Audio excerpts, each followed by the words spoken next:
this year, Britain has fallen head over heels for gardening. Goodness, it's another world. And I love it. It really looks like you're standing up from here. So my team and I are back. Give it a pull. Hello. Surprising the nation's unsung heroes. Hello, Vanessa. Oh, my God!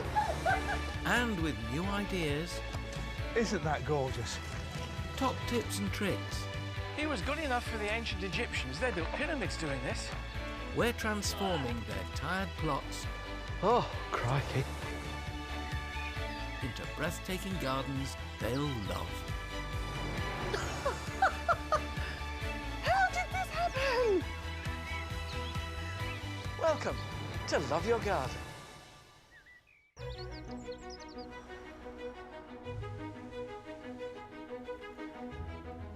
Today I'm in Wiltshire to surprise 74-year-old Richard Warren, a voluntary community constable who's known as the nation's oldest policeman. Richard, he's been volunteering for over 50 years in police work. 50 years is an absolute milestone, and many regular officers don't get to reach that level of service. I don't remember the last time I was in the police station. Hello, I'm looking for Richard Warren. Upstairs to the right. He's in a meeting with some of the top brass of the Wiltshire Police, and he doesn't know I'm coming. Hello. Good morning. I'm sorry to bother you. Richard, how are you? Yeah, set me up, haven't you? Something was going on. Nice to see you. Have a seat. Sit down. I will. They tell me you're the longest-serving police officer in the country. And I've been a policeman for 53 years. So. It's enough. Let him off. You clearly love it to do it that long. Well, it's something I'm not too bad at, I think. Richard's got a real way with him about engaging with people on a really friendly basis and being able to de-escalate situations a lot of the time before they start. As well as being dedicated to community policing, Richard also cares for his wife Lynette, who has MS. Married for 51 years and now even closer by her side as he helps to manage her condition. My mum makes me proud just by getting out there and doing things. She does not let anything stop her. And my dad is alongside with her, making it the best that it can possibly be for all of us. They're just the best parents in the world. At the local MS centre where Lynette goes for treatment, Richard has made himself invaluable helping out wherever he can. There's no job too big or too small for Richard. He does plumbing work, he changes fuses, changes light bulbs. Richard is just so willing to help us and be part of our community. And despite being in his 70s, Richard has run 5 London marathons, raising over £10,000 for MS charities. My dad's always helping people, even if he's not on duty. He'll be out running, clearing up litter. It's just who he is. Time to see the garden, and aided and abetted by Richard, now it's Lynette's turn to be surprised. Well, it just needs... Hello, Lynette. Oh. Thank you very much. I can't believe you did this to me. We're terribly Richard. cruel. It's obviously very difficult, if not impossible, for you to come out here. Yeah, it is. I'm fine to get in the back step now, really. Yeah. Because I'd be frightened I'd be falling. So, I mean, all you can really do out here is look at this, isn't it, from the back I used door? to do the garden in the back, but I can't do that now. Were you a keen gardener then? Did you love it? Oh, for years I was. I was keen. Well, look at what we got. We've got a very large shed in the corner. And that's all your bits in there, I suppose, is it? Man cave. A greenhouse with a door off. I mean, there's a lovely little collection of shrubs in that corner, a nice bit of spore root. What's this lump of machinery here? Oh, that's our central heating system. Oh, so that's got to stay there. Yes, it would be helpful. So what would you say if I brought a few friends round? We'll get you back in your garden with Thank you. a lower step than Yeah, that. quite, because that's ridiculous, isn't it? It is ridiculous. Come on, let me get you in the warm, both of you. Okay, Come on, in you go. What a couple. I can't wait to surprise them again, this time with a new garden. As the contractors and my trusty team of Francis Tophill, Katie Rushworth and David Dominy rip out Richard and Lynette's plot, I'm off to visit a garden whose style will provide me with some inspiration. I've come to Gloucestershire, to Hanham Court, to visit a garden that captures the absolute essence of what I want to create for Richard and Lynette. And it's rather grand.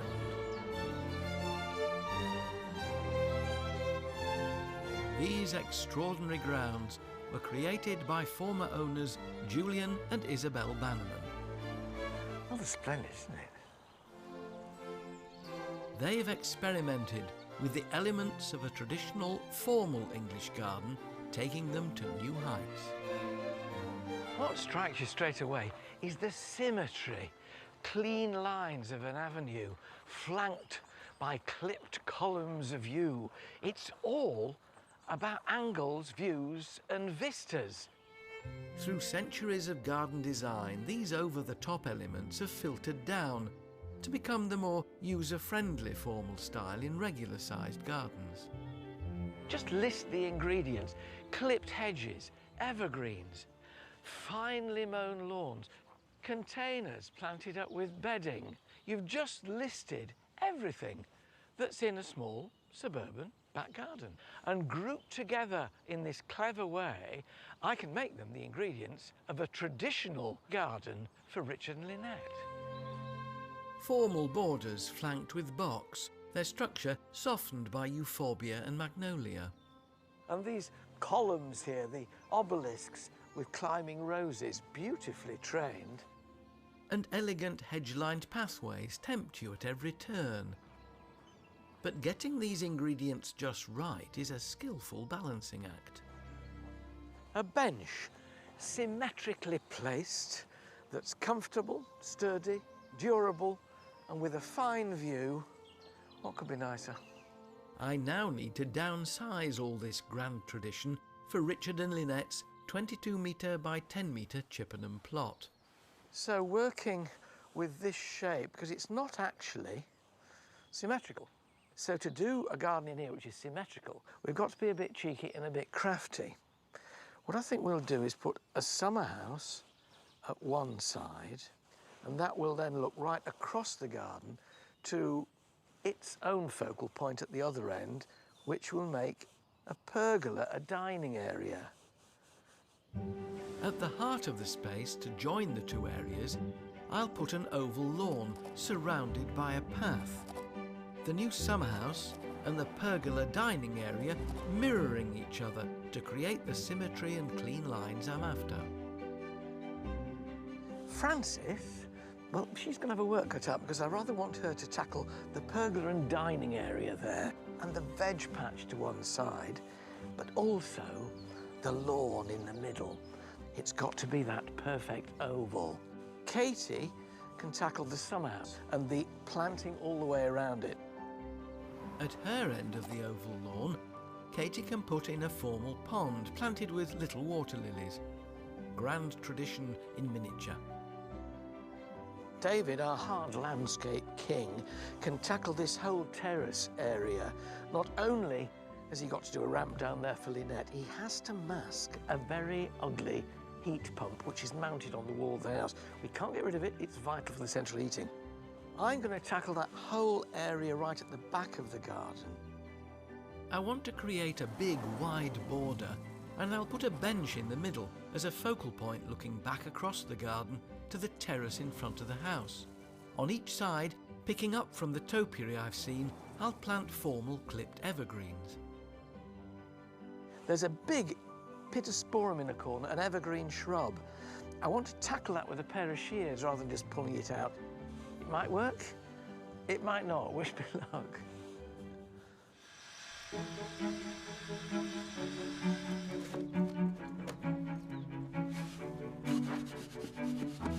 Now we've already paved all the way along the side of the house, and we're just putting in a paved ramp here so Lynette can come straight from the door here and into the garden.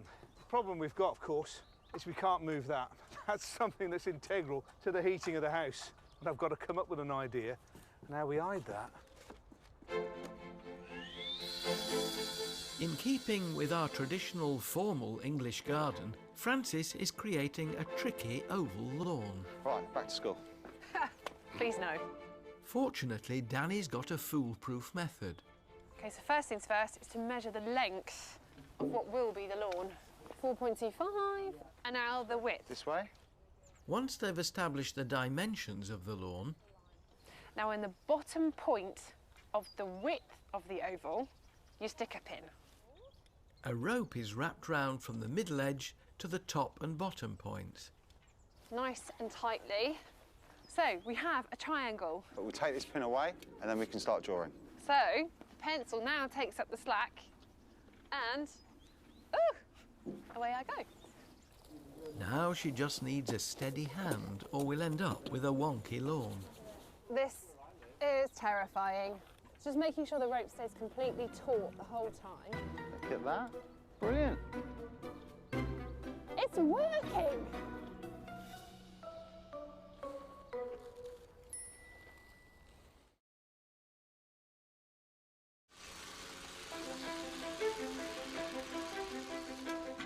About there? We're in Chippenham building a traditional, formal English garden for our longest-serving community police officer, Richard, and his wife, Lynette. And Francis is building the first of her raised beds. This, my plan, is to have as a veg bed. This is a good height for Lynette, so hopefully she can use this one for veg. And then all around the edge here will be fruit, because it can ripen really nicely against this wall. If you have exterior treated wood, it's not necessary to paint it, but it does extend its life. So I'm painting this scaffold board, also because it's just not as attractive as something like a sleeper, which has a naturally lovely look, especially when it silvers with age. And to the rear, we're also using wooden beams to frame the dining room. The pergola's pretty much done now. We're just putting in the slats going across. We had 5, so we chose to box in these posts, 1 on each end, and then 3 equally spaced across the top. And that will mean when you're sitting in here having your dinner, your eye will be drawn right the way across the garden. The spacing between these posts is designed specifically to allow Lynette's wheelchair in and out of the dining area with great ease. This should be fine, and it will look lovely. But will it pass my inspection? Cool. Francis! Hello. Oh, you're in bed already. Ah, but at least there is a bed. Veg patch round there. Fruit, veg, shed, oval. Oh, yeah. Took a bit of work. Yeah, no grass yet, though, is there? No. Katie, I was going to ask if you'd started your pond. I'm getting there. It looks about the right length to fit David in, doesn't it? Corner to corner, yeah, with his knees up a bit. Yeah, it's fine. David, this is great. There's a ramp now for Lynette to get out. Yes. R2-D2 is still there. Yeah. I'll be using the force to make that disappear. Don't you worry. Yeah, pretty powerful force to make that disappear. Mind you, so will I, looking at that pittosporum. Work cut out there. Well, here it is. I mean, if you were to go to a mature plant centre and say you wanted a pittosporum, a variegated one like this would cost you at least £1,500, probably £2,000. So I'd better not muck it up. Time to do it.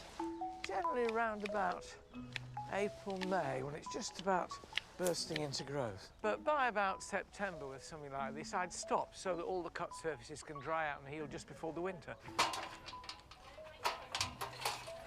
This is a special tree pruning ladder. It's got 3 legs, which means, in theory, it should always balance. Katie, can you come and put a foot on the bottom of my ladder? Yeah. Please. Of course. Steady as you OK, go. I'm going up. This is a lot riskier than a short back and sides. You all right down there? Yeah, just about. Just don't go for a cup of tea. Prefer not looking up. I prefer not looking down. Oh, it's like Titanic, isn't it, up here? Might be for you. I'm coming down. OK. That's quite a long way up, wasn't it? It is. You were a long way up. Oh, it is better. That's a good starting point for the next couple of years of growth, of just keeping it within that, you know, neatish cone. At the front of the house, Frances is making a traditional Victorian-inspired cloche to protect the veg in her raised bed. From this flat piece of perspex, I have to create the whole three-dimensional shape that will become the cloche. So I have a front piece, a back piece, 2 roof pieces, because it's a pitch, and then the 2 gable ends. So this perspex is the biggest investment in this cloche. It's about £40 for a sheet. So you're getting a really nice bespoke cloche, which you would pay hundreds of pounds for. So it is actually a bargain, but I definitely don't want to mess this up because £40 is not the kind of money that you throw around. So, fingers crossed, that's all right. I just need to cut it out. Very carefully. All you need to do is score it many times, and then, hopefully, it should snap. There we go. So you can see this will be the gable end of the cloche. The perspex will be held in place by a wooden frame cut to size. So what I've done is I've just made a square edge here out battening that I can line my frame up to so that it is actually square and fits together correctly. And then it's just a case of putting the perspex on top and then creating that sandwich effect with timber on the back that will hold it into place. If I look a little bit nervous with each nail, it's because one wrong move and getting it through the perspex will shatter the perspex. So it's really crucial just to nail the wood together without touching the perspex. So far, so good. There. And that's it attached.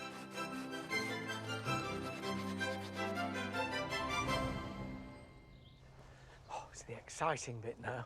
The neighbours very kindly let us store all our plants in their garden. So look at these, glorious. Now, bearing in mind what I saw at Hanham Court, that wonderful inspirational garden, yes, I want colour and beauty to transform a building site into something alive and vibrant. But I do want to rely, as they did, on evergreens. They're year-round form in the garden. I'll be able to clip these Portugal laurels, and these box balls are not. This is a variety of holly, not a spiky one, it's a tiny leaved one called Ilex crenata. It makes these evergreen balls or domes or pyramids, if you want to clip it that way, without suffering from blight. And it's every bit as dark and shiny and lustrous as the boxes. So go for Ilex crenata. And if you want a spectacle that's evergreen or ever purple, Lauropetalum, fire dance. Purple evergreen leaves and these shredded pink flowers in spring and sputtering on again in summer. This is lovely. Variegated Pittosporum. You know, enormous Pittosporums that I've been pruning. This is how it started life. One day, you'll be worth £2,000. The key to creating that traditional garden look is box-lined pathways, and my box substitute, Ilex crenata, will make hedging that's just as beautiful. Dug this trench out, so it will just slightly cover that root ball there. This is where it's important that the earth is really firmed in. Otherwise you end up with air pockets and you're sort of watering on the top and it doesn't really go down. So it's very important that this goes in nice and firm. You can see now how the inspiration of Hanham Court, that garden full of evergreens and avenues, can be mirrored even in the tiniest patch. This is giving us that kind of structure year round.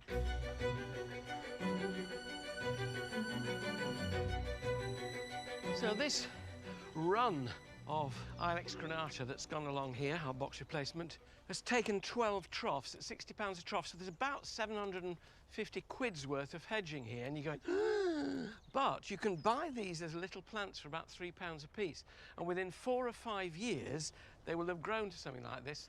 So if you want an instant effect, you can have it at a price. You've got to pay for all the workmanship that's gone into growing it.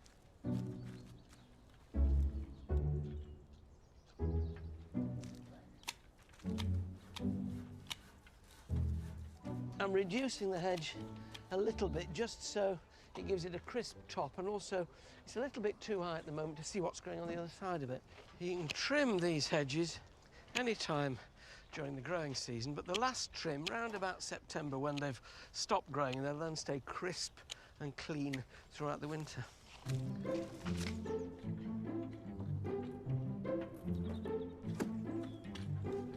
I really wanted to create a pretty focal point that can be viewed right from the summer house, so I'm putting in my pond here, right in the centre. So you'll see it, it's got a lovely clean line. I'm giving that nice formal feel, which is what we want for the garden. Now, I've dug out the hole and I've kind of laid some sand in the bottom, and that's going to protect my pond liner. Now, you could use a PVC pond liner for this, but it can get quite brittle, or a rubber pond liner. But I've gone for a pre-form one, which is perfect. Now, a pond liner like this can set you back about £180, so there are cheaper ways to do it. But like I say, for ease and formality, this works brilliantly for what I need it to do.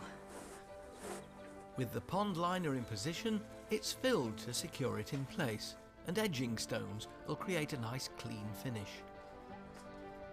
Now, the really nice thing about using straight lines like this is it's just much simpler to lay.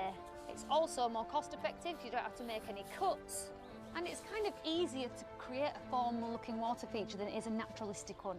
This is really straightforward, but will look just as wonderful. Yeah. Can I be controversial? Oh, no. But you'll need an overhang. If you do it flush, it'll look like a plastic pond. Have you set it already? No, we can move them. Just an inch, that's all you need. That'll do, that's perfect. Yeah? Yeah, but it makes a world of difference. Look. Yeah, no, it does. See? Yeah? Yeah, we'll go with that. Thank you. No worries. So as much as I hate to admit he was right, I think it does look a bit better, don't you? Yes, definitely. We won't tell him though, Scott. No. Keep him to himself. Now, we've all got things to hide in our gardens, whether it's trampolines, wheelie bins, and if you can move them, all well and good. But items like this that you can't move, well, then we've got to hide them. Better measure up and get his thinking cap on, as David's off in search of some inspiration to tackle the eyesore. First stop, a sleek back garden. And within it, there are some very clever uses of materials to hide things that you're not supposed to see. Now, this is my favourite bit of screening and storage. See this whole panel down here? That's their storage. You open the door there and they've got the space. Everything they need to store and get put tidily away. And in this pristine garden, David's impressed with how they're concealing the necessities of family life. You wouldn't believe there is in fact a massive 10-foot shed in that corner, and over the other side there is a huge kids' trampoline, all discreetly hidden. Clever that, isn't it? The shed is just hidden behind a living screen.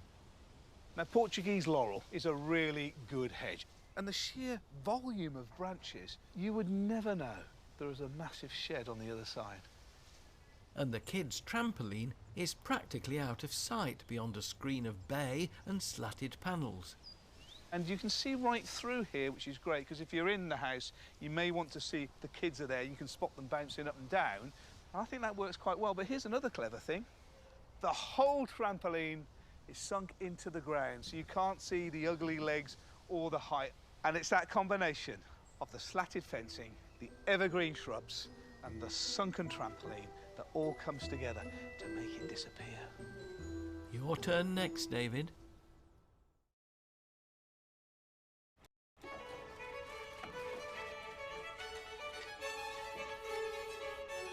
Ooh, there's that bit down there as well.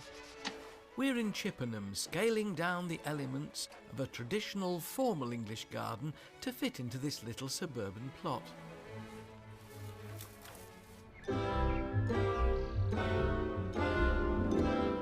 But you can go even smaller scale still, with the potted perfection that is the perfectly manicured window box. I like when you're coming up the street, it makes the street look happy, beautiful, enjoyable, you know, and I feel I have a garden when I don't have a garden. We Brits love them. And London's top addresses can pay hundreds of pounds to send just the right message with their gorgeous, immaculately tended window box displays. But Aoife and her daughter Maya have kept it simple with spring bulbs. What are the blue ones called? Muscari. What are these ones called? And Jade is just adding colour to her established perennials. As of last year, I had the blue fescue and I had the curry plant. So the only thing I need to replenish this spring was the middle parts. So I've got my African daisies and the snapdragons at the back here. If you want to create a window box that's big on tradition with minimal outlay, Katie's got the know-how. Planting up window boxes can absolutely be done on a budget. You can keep things low cost and low maintenance, depending on what container you use and a bit of tactical planting. Katie's chosen a window box that's a bit high-tech. This one has got a nifty little water reservoir in the bottom for sub-irrigation, which basically means it waters from underneath. You can see here. And it also has a little gauge so you can see how much water is left and how thirsty your plants are, which means you get a head start on keeping them looking healthier for longer. Now I'm just going to put a thin layer of drainage gravel in the bottom and it will help with draining and airing the soil. I've gone for a peat-free compost and it cost about £3 a bag, this one. Now my advice would be to put in a good structure of evergreens that are going to give you some colour all year, and then just have 1 or 2 seasonal plants that are going to give you that pop of colour. I am using pansies for now, and I might swap these out in spring with something that's going to be summery and colourful when these are finished. Heuchera have got amazing foliage. This one is really deep plum colour.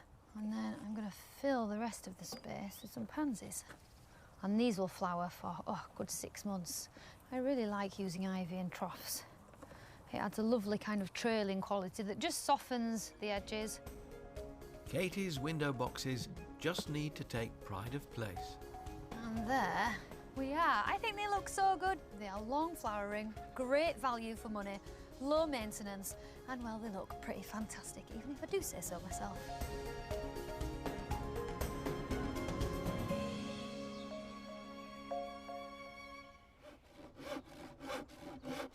In Chippenham, David's come up with a cunning plan.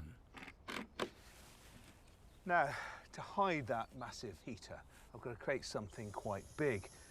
But I also want to create something that's flexible as well. So when it's in use and it needs to intake or vent air, it can be moved in and out of the way. Here's what I've got in mind. To create a big trough at the base, this is going to be perfect for putting plants in.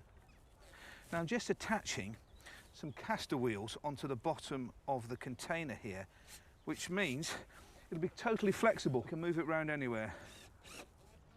It's good to remember, of course, there's going to be some weight in this container. It's the plants, it's the soil, and of course if you water it. So make sure you get good quality caster wheels, not those little tiny ones. To make the screen, David's using 2 trellis panels. Just put in my Jackie. Just attach to the planter and you're nearly there. Let's get this back. Ooh. There you go. What is this? Ooh, this is quite grand. Is this your solution for the heat pump? It's got a trough at the front so I can plant it up, making it all look good. But you know the best thing about it? It's great for hiding anything that you really don't want to be seeing. Say disparu. Good one, good one. Oh, blimey, it is heavy. We have a pretty summer house, but it needs immersing into our traditional design. I'm so pleased with this cherry. It's absolutely beautiful and it's at its peak now, glorious. Now, the reason I've put it in this corner is I wanted to add some height. Because I want the summer house to be balanced with the other side. I've got Alan's lovely trimmed pittosporum over there. Now, the next plants I've got to go in are these lovely viburnum. Gorgeous pink flowers on them. I'm going to kind of put them mid-border, and the reason for that is they're deciduous, so all the leaves will fall off, because then I can put something evergreen in front of them that will kind of hide those bare legs in winter. I want something taller and evergreen there. It'll just work in this nice steady triangle all the way down to the ground. Hello, Alan. Hello. Do you really need all these laurels? All these being how many? I think there's about 5 of them over there. Yeah, well, funnily enough, there's one whole dog. Yeah. 2, 3, 4. Oh, you'd never need 5. 4 in there. You could easily do 3 there. 4, 5. I can let you have 1. OK, so can I have that nice tall one there? What, one of the best ones, which would have been lovely just going up there for height? Well, I thought if I got the nice tall one there, it would really complement that beautifully trimmed pittosporum that you did yesterday. You're really pushing this, aren't you? Go on, have the tall one. Thank you. Look, you'll have to dig less holes. I've done you a favour. It's a bit lucky, wasn't it? It's really heavy, isn't it? I think they've got lead in the bottom of them. Excellent. Thank you very much. So you can see now that that is in, it's giving me that lovely mid-height. So we go down from the cherry to the laurel to the viburnum to the pittosporum. It kind of goes down in this nice flowing tier shape. Oh, I'm glad I managed to get that off him. In line with our formal planting, Kate is also using big spheres of Ilex crenata, Japanese holly, and neat rows to edge the terrace. This hedging, it does a couple of things. It mirrors what Alan's done at the other side, giving us this lovely symmetry, but also it creates a great safety buffer for this ramped area here. To relax all this formality, Kate is planting some more delicate flowers. And it's a beautiful hellebore. They are one of my favourite plants. They come in lots of different colours. These pale pinks and whites work excellently with the rest of the colour scheme. We tried to keep it quite uniform all the way around, although you can get much deeper colours, really sultry, kind of almost black. And they like semi-shade as well, which is perfect because this area is the most shady part of the garden. A beautiful addition and a must, if you ask me.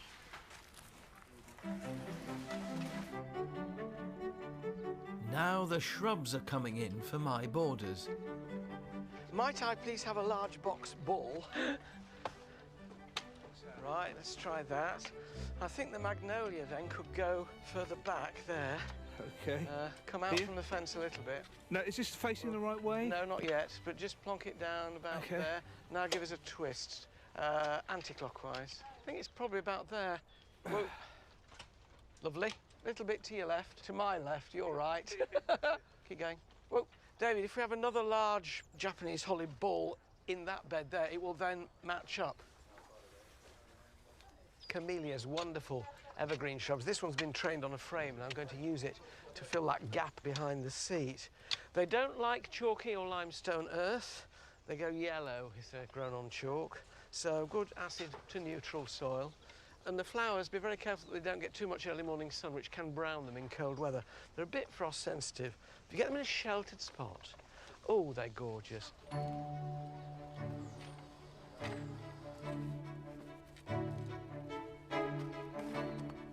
In that large grand garden, those wonderful, tall, lime green euphorbias. And I've used a shorter kind here with variegated leaves, but again, the flowers are every bit as dramatic, every bit as zingy in a border. I've found a great spot for the loropetalum, the pink shredded paper plant. That's my common name, nobody else's. And it's wonderful here, it looks really good against the white variegated pittosporum. The purple is shown off well against that. So I think we've got quite a pleasant corner here now. I can't wait to get my seat in. About the last thing I do. Believe me, when I do, I shall sit on it. Frances is establishing her grow your own area with simple veg plug plants to get Richard and Lynette started. This will be a really lovely framework for my beans to climb up. And I have a mixture here of runner beans and climbing French beans. And whenever you're pricking out seedlings, you have to be incredibly careful because they're very tender, not to damage these stems. So I'm just prizing them apart gently by the root, not touching the stems at all. Now these are very little at the moment, but they will need some string to climb up once they get going. They wrap around and in a couple of months it'll be right to the top of here, producing flowers and hopefully some beans. This is a couple of rows of broad bean. And a broad bean is not like a climbing bean because it doesn't climb. In fact, it grows a lot more like a pea. So what you need for this is not some big poles, but some little pea sticks that will just support it and stop it from falling over with the weight of all those lovely broad beans once they ripen. But they're absolutely stunning crop and of course delicious. And for the border, fruit. This lovely blossoming plant is called a Chinomales, or an ornamental quince. It does produce quince-like fruit, but they're not really edible. But it's absolutely stunning. Look at these beautiful blossoms. They come out really early in the spring, so they're one of the first blossoms. You get them red, pink, and this lovely white. Tying plants is always fiddly, but it's worth taking the time to do it well, because a well-tied-in plant will last for years, whereas one that's all just been bunched up and done quickly will need redoing very regularly. So there we go. 1 Chinomales, 1 obelisk.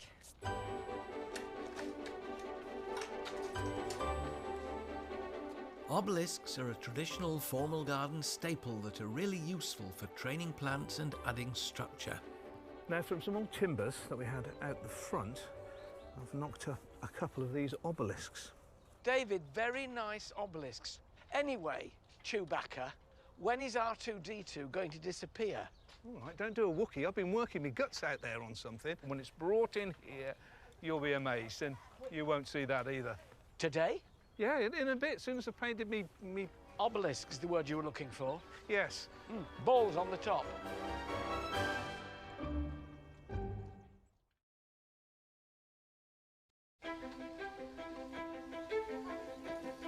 After days of clearing, building and painting, whose idea was it to paint all this trellis? Our traditional formal garden for Richard and Lynette is starting to formalise. I feel a lawn coming on. I know.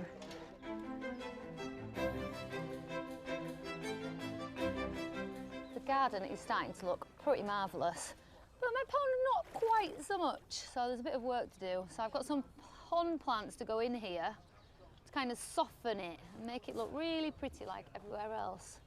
This water is blooming cold. Now, I'm sinking some pots upside down because I've got some marginal plants that I want to put in, and marginal plants like to be in the water with their heads out and proud, and they will grow up and soften and flower. There's an iris in there, there's this lovely grass, so these will grow quite happily there, and I've got another one for that other end.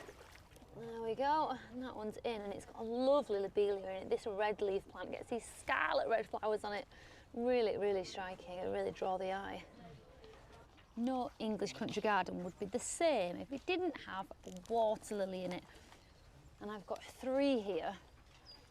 Right now, they don't look like much, but once they've been in a couple of weeks, they will start to unfurl and get these beautiful floating leaves and flowers. They are pygmy water lilies, and they will stay really nice and compact. You can get some whoppers, which would be totally unsuitable for this pond.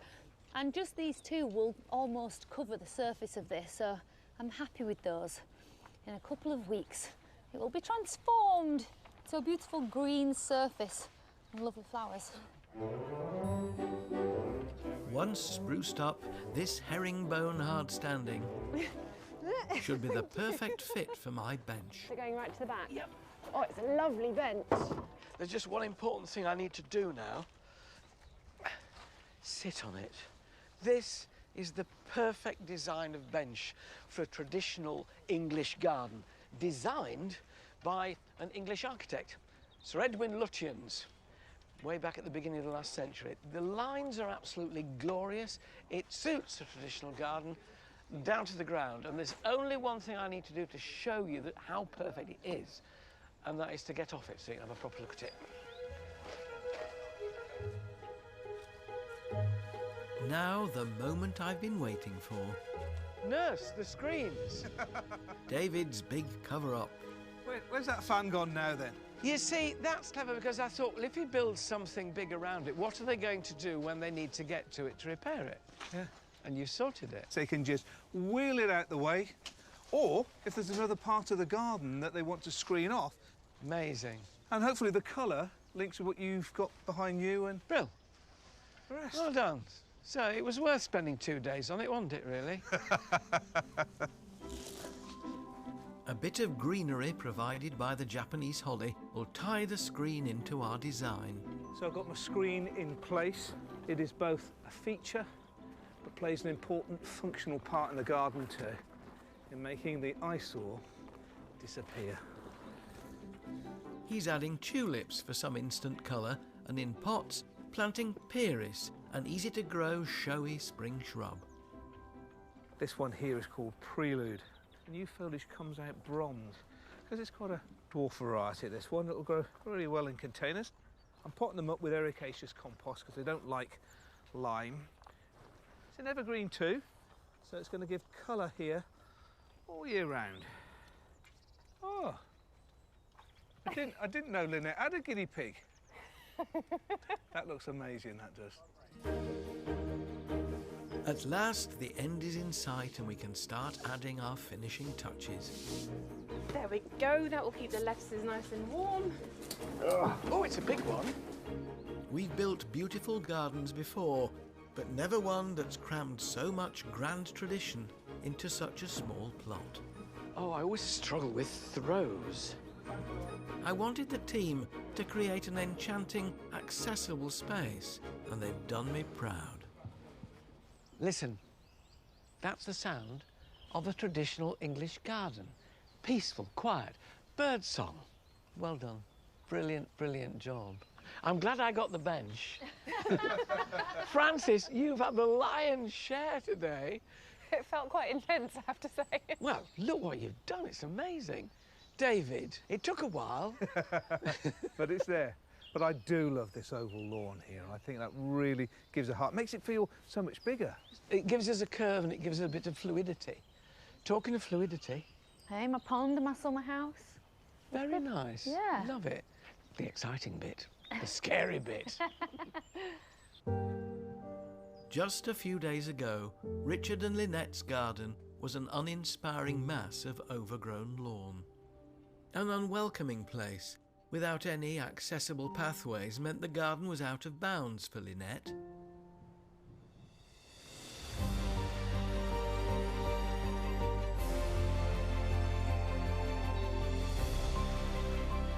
Now, an accessible terrace leads to an oval pathway that takes them on a journey all around the space. Taking pride of place is Francis's opulent lawn, featuring a mini-formal pond. Katie's picture-perfect summer house is a retreat where they can enjoy the garden together, come rain or shine, the focal point opposite a bespoke dining area. And grow your own raised beds, perfect for pottering.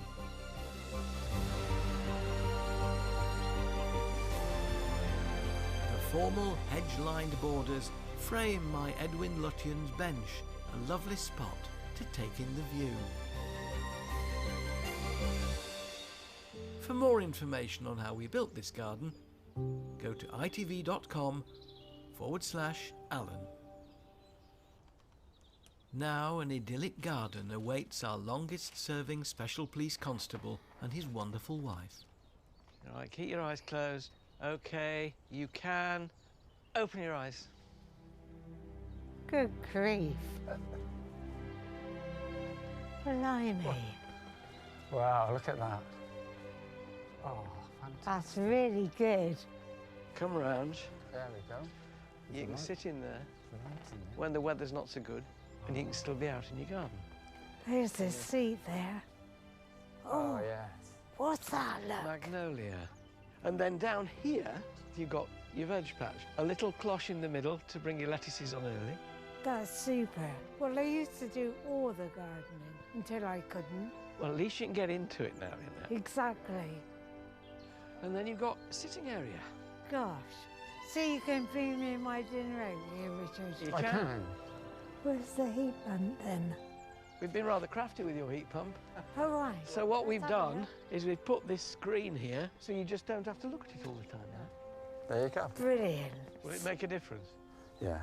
It will, will won't make it? a big thing, yeah. Yeah. I can just get on with looking after this lady without having to worry about things. Didn't expect anything like this. It's just Nor magic. did I. It's just tremendous. And as we want Richard and Lynette to enjoy this garden with their family, Oh my goodness. Oh my. let's get some of them in. Oh, it's beautiful.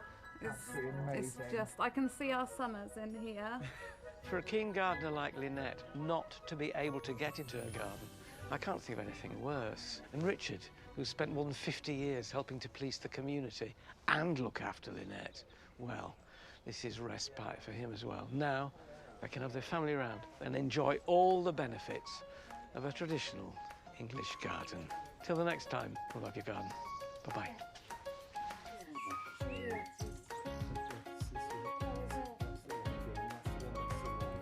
Oh, yeah.